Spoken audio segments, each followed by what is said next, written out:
ओम श्री परमात्मने नमः। अथ श्री विष्णु सहस्रनाम स्तोत्रम्। ओम विश्वं विष्णुर्वषट्कारो भूतभव्यभवत्प्रभुः भूतकृद्भूतभृद्भावो भूतात्मा भूतभावनः। भूतात्मा परमात्मा च मुक्तानां परमागतिः अव्ययः पुरुषः साक्षी क्षेत्रज्ञोऽक्षर एव च। योगो योगविदां नेता प्रधानपुरुषेश्वरः नारसिंहवपुः श्रीमान् केशवः पुरुषोत्तमः। सर्वः शर्वः शिवः स्थाणुः भूतादिर्निधिरव्ययः सम्भवो भावनो भर्ता प्रभवः प्रभुरीश्वरः। स्वयंभूः शम्भुरादित्यः पुष्कराक्षो महास्वनः अनादिनिधनो धाता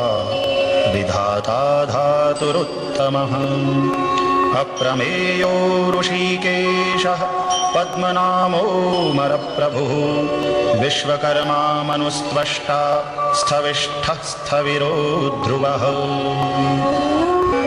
अग्राह्यः शाश्वतः कृष्णो लोहिताक्षः प्रतर्दनः प्रभूतस्त्रिककुब्धाम पवित्रं मङ्गलं परम्। ईशानः प्राणदः प्राणो ज्येष्ठः श्रेष्ठः प्रजापतिः हिरण्यगर्भो भूगर्भो माधवो मधुसूदनः। ईश्वरो विक्रमी धन्वी मेधावी विक्रमः क्रमः अनुत्तमो दुराधर्षः कृतज्ञः कृतिरात्मवान्। सुरेशः शरणं शर्मा विश्वरेताः प्रजाभवः अहः संवत्सरो व्यालः प्रत्ययः सर्वदर्शनः। अजः सर्वेश्वरः सिद्धः सिद्धिः सर्वादिरच्युतः वृषा कपिरमेयात्मा सर्वयोगविनिःसृतः। वसुर्वसुमनाः सत्यः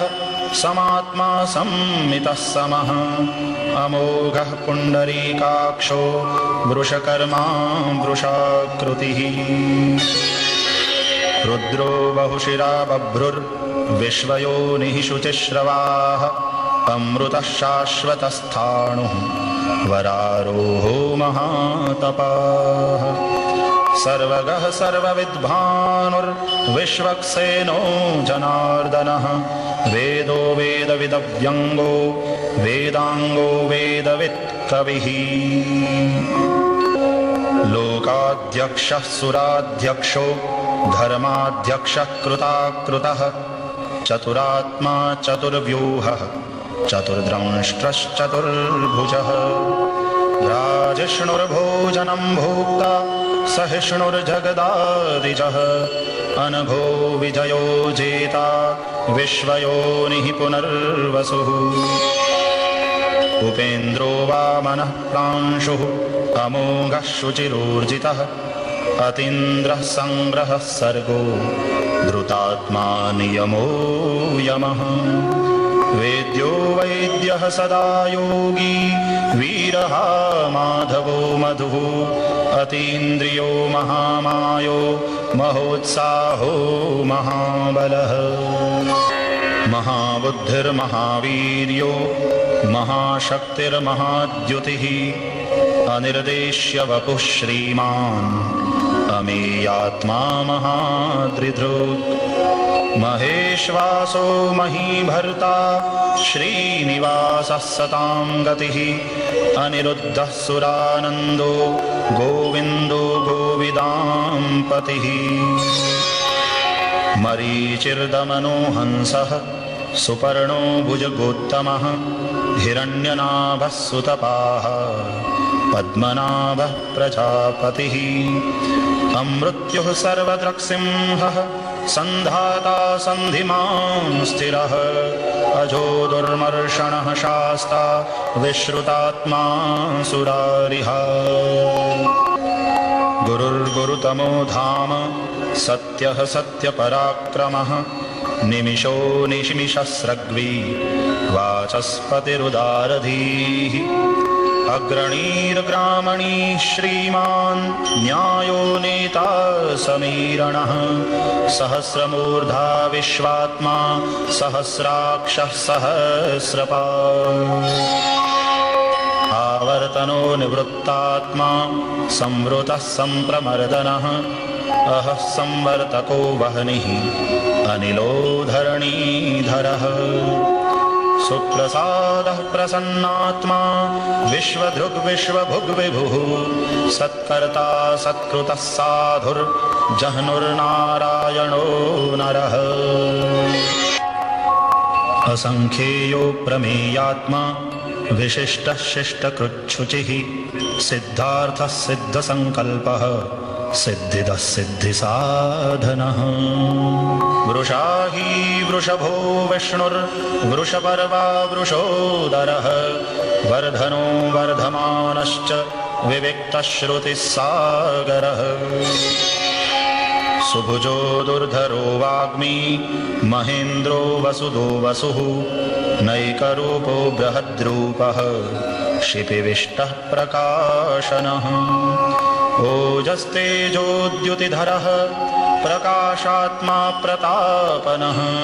रुद्धः स्पष्टाक्षरो मन्त्रः चन्द्रांशुर्भास्करद्युतिः अमृतांशूद्भवो भानुः शशबिन्दुः सुरेश्वरः औषधं जगतः सेतुः सत्यधर्मपराक्रमः भूतभव्यभवन्नाथः पवनः पावनो नलः कामः कामकृत्कान्तः कामः कामप्रदः प्रभुः युगादिकृद्युगावर्तो नैकमायो महाशनः अदृश्यो व्यक्तरूपश्च सहस्रजिदनन्तजित् इष्टो विशिष्टः शिष्टेष्टः शिखण्डी नहुषो वृषः क्रोधः क्रोधकृत्कर्ता विश्वबाहुर्महीधरः अच्युतः प्रथितः प्राणः प्राणदो वासवानुजः अपान्निधिरधिष्ठानम् अप्रमत्तः प्रतिष्ठितः स्कन्दः स्कन्दधरो धुर्यो वरदो वायुवाहनः वासुदेवो बृहद्भानुः आदिदेवः पुरन्दरः अशोकस्तारणस्तारः शूरः शौरिर्जनेश्वरः अनुकूलः शतावर्तः पद्मी पद्मनिभीक्षणः पद्मनाभोरविन्दाक्षः पद्मगर्भः शरीरभृत् महर्धिर्रुद्धो वृद्धात्मा महाक्षो गरुडध्वजः अतुलः शरभो भीमः समयज्ञो हविर्हरिः सर्वलक्षणलक्षण्यो लक्ष्मीवान् समितिञ्जयः विक्षरो रोहितो मार्गो हेतुर्दामोदरः सहः महीधरो महाभागो वेगवानमिताशनः उद्भवः क्षोभणो देवः श्रीगर्भः परमेश्वरः करणं कारणं कर्ता विकर्ता गहनो गुहः व्यवसायो व्यवस्थानः संस्थानस्थानदो ध्रुवः परर्धिः परमः स्पष्टः तुष्टः पुष्टः शुभेक्षणः रामो विरामो विरजो मार्गो नेयो नयो नयः वीरः शक्तिमतां श्रेष्ठो धर्मो धर्मविदुत्तमः वैकुण्ठः पुरुषः प्राणः प्राणदः प्रणवः पृथुः हिरण्यगर्भः शत्रुघ्नो व्याप्तो वायुरधोक्षजः ऋतुः सुदर्शनः कालः परमेष्ठी परिग्रहः उग्रः संवत्सरो दक्षो विश्रामो विश्वदक्षिणः विस्तारस्थावरस्थाणुः प्रमाणं बीजमव्ययम् अर्थोऽनर्थो महाकोशो महाभोगो महाधनः अनिर्विण्णः स्थविष्ठो भूर्धर्मयूपो महामखः नक्षत्रनेमिर्नक्षत्री क्षमः क्षामः समीहनः यज्ञ इज्यो महेज्यश्च क्रतुः सत्रं सतां गतिः सर्वदर्शी विमुक्तात्मा सर्वज्ञो ज्ञानमुत्तमम् सुव्रतः सुमुखः सूक्ष्मः सुघोषः सुखदः सुहृत् मनोहरोजितक्रोधो वीरबाहुर्विदारणः स्वापनः स्ववशो व्यापी नैकात्मानैककर्मकृत् वत्सरो वत्सलो वत्सी रत्नगर्भो धनेश्वरः धर्मगुप्धर्मकृद्धर्मी सदसत्क्षरमक्षरम् अविज्ञाता सहस्रांशुः विधाता कृतलक्षणः गभस्तिनेमिः सत्त्वस्थः सिंहो भूतमहेश्वरः आदिदेवो महादेवो देवेशो देवभृद्गुरुः उत्तरो गोपतिर्गोप्ता ज्ञानगम्यः पुरातनः शरीरभूतभृद्भोक्ता कपीन्द्रो भूरि दक्षिणः सोमपोऽमृतपः सोमः पुरुजित्पुरुषोत्तमः विनयो जयः सत्यसन्धो दाशार्हः सात्वतां पतिः जीवो विनयिता साक्षी मुकुन्दो मितविक्रमः अम्भो निधिरनन्तात्मा महोदधिशयोऽन्तकः अजो महार्हः स्वाभाव्यो जितामित्रः प्रमोदनः आनन्दो नन्दनो नन्दः सत्यधर्मा त्रिविक्रमः महर्षिः कपिलाचार्यः कृतज्ञो मेदिनीपतिः त्रिपदस्त्रिदशाध्यक्षो महाशृङ्गः कृतान्तकृत् महावराहो गोविन्दः सुषेणः कनकाङ्गदी गुह्यो गभीरो गहनो गुप्तश्चक्रगदाधरः वेधास्वाङ्गोजितः कृष्णो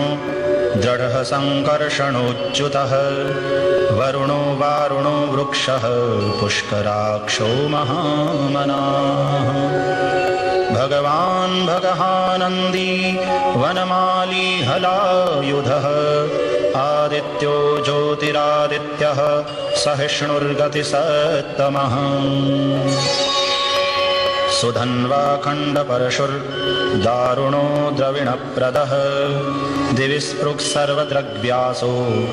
वाचस्पतिरयो निजः त्रिसामा सामगस्साम निर्वाणं भेषजं विशक् सन्न्यासकृच्छमः शान्तो निष्ठा शान्तिः परायणः शुभाङ्गः शान्तिदः स्रष्टा कुमुदः कुवलेशयः गोहितो गोपतिर्गोप्ता वृषभाक्षो वृषप्रियः अनिवर्ते निवृत्तात्मा संक्षेप्ता क्षेमकृच्छिवः श्रीवत्सवक्षाः श्रीवासः श्रीपतिः श्रीमताम्बरः श्रीधः श्रीशः श्रीनिवासः श्रीनिधिः श्रीविभावनः श्रीधरः श्रीकरः श्रेयः श्रीमान् लोकत्रयाश्रयः स्वक्षः स्वङ्गः शतानन्दो नन्दिर्ज्योतिर्गणेश्वरः विजितात्मा विधेयात्मा सत्कीर्तिश्चिन्न संशयः उदीर्णः सर्वतश्चक्षुः अनीशः शाश्वतस्थिरः भूषयो भूषणो भूतिः विशोकः शोकनाशनः अर्चिष्मान्नर्चितः कुम्भो विशुद्धात्मा विशोधनः अनिरुद्धो प्रतिरथः प्रद्युम्नो मितविक्रमः कालनेमिनिहावीरः शौरिः शूरजनेश्वरः त्रिलोकात्मा त्रिलोकेशः केशवः केशिहा हरिः कामदेवः कामपालः कामीकान्तः कृतागमः अनिर्देश्य वपुर्विष्णुर्वीरोऽनन्तो धनञ्जयः ब्रह्मण्यो ब्रह्मकृद्ब्रह्मा ब्रह्म ब्रह्म विवर्धनः ब्रह्मविद्ब्राह्मणो ब्रह्मी ब्रह्मज्ञो ब्राह्मणप्रियः महाक्रमो महाकर्मा महातेजा महोरगः महाक्रतुर्महायज्वा महायज्ञो महाहविः स्तव्यस्तव प्रियस्तोत्रम् स्तुतिस्तोतारणप्रियः पूर्णः पूरयिता पुण्यः पुण्यकीर्तिरनामयः मनोजवस्तीर्थकरो वसुरेता वसुप्रदः वसुप्रदो वासुदेवो वसुर्वसुमनाहविः सद्गतिः सत्कृतिः सत्ता सद्भूतिः सत्परायणः शूरसेनो यदुश्रेष्ठः सन्निवासः सुयामुनः भूतावासो वासुदेवः सर्वासु निलयो नरः दर्पः दर्पदो द्रप्तो दुर्धरोधा पराजितः विश्वमूर्तिर्महामूर्तिः दीप्तमूर्तिरमूर्तिमान् अनेकमूर्तिरव्यक्तः शतमूर्तिः शताननः एकोनैकः सवः कः किं यत्तत्पदमनुत्तमम् लोकबन्धुर्लोकनाथो माधवो भक्तवत्सलः सुवर्णवर्णो हेमाङ्गो वराङ्गश्चन्दनाङ्गदी वीरः विषमः शून्यो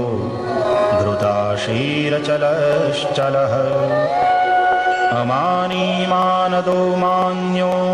लोकस्वामी त्रिलोकधृक् सुमेधा मेधजो धन्यः सत्यमेधाधराधरः तेजो वृषोद्युतिधरः सर्वशस्त्रभृताम्बरः प्रग्रहो निग्रहो व्यग्रो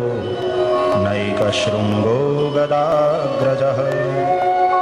चतुर्मूर्तिश्चतुर्बाहुः चतुर्व्यूहश्चतुर्गतिः चतुरात्मा चतुर्भावः चतुर्वेदविदेकपात् समावर्तो निवृत्तात्मा दुर्जयो दुरतिक्रमः दुर्लभो दुर्गमो दुर्गो दुरावासो दुरारिः शुभाङ्गो लोकसारङ्गः सुतन्तुस्तन्तुवर्धनः इन्द्रकर्मा महाकर्मा कृतकर्मा कृतागमः उद्भवः सुन्दरः सुन्दो रत्ननाभः सुलोचनः अर्को वाजसनः शृङ्गी जयन्तः सर्वविजयी सुवर्णबिन्दुरक्षोभ्यः सर्ववागीश्वरेश्वरः महाह्रदो महागर्तो महाभूतो महानिधिः कुमुदः कुन्दरः कुन्दः पर्जन्यः पावनो निलः अमृतांशोऽमृतवपुः सर्वज्ञः सर्वतोमुखः सुलभः सुव्रतः सिद्धः शत्रुजिच्छत्रुतापनः न्यग्रोधो दुम्बरोऽश्वत्थश्चाणूरान्ध्रनिषूदनः सहस्रार्चिः सप्तजिह्वः सप्तैधाः सप्तवाहनः अमूर्तिरनभो चिन्त्यो भयकृद्भयनाशनः अणुर्बृहत्कृशः स्थूलो गुणभृन्निर्गुणो महान् अद्रुतस्वद्रुतस्वास्यः प्राग्वंशो वंशवर्धनः भारभृत्कथितो योगी योगीशः सर्वकामदः आश्रमश्रमणक्षामः सुपर्णो वायुवाहनः धनुर्धरो धनुर्वेदो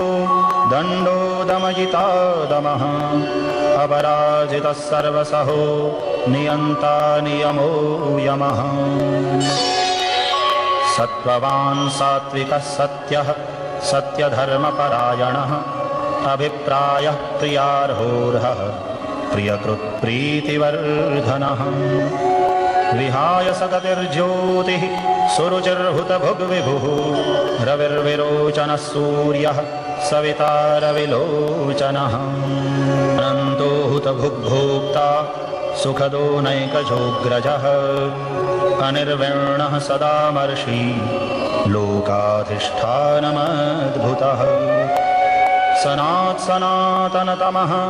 कपिलः कपिरव्ययः स्वस्तिदः स्वस्तिकृत् स्वस्ति स्वस्तिभुक् स्वस्ति दक्षिणः रौद्रः कुण्डलीचक्री विक्रम्योर्जितशासनः शब्दातिगः शब्दसहः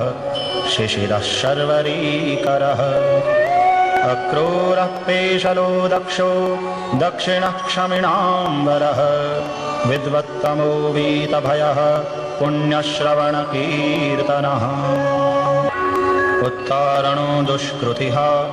पुण्यो दुःस्वप्ननाशनः वीरः रक्षणः सन्तो जीवनः पर्यवस्थितः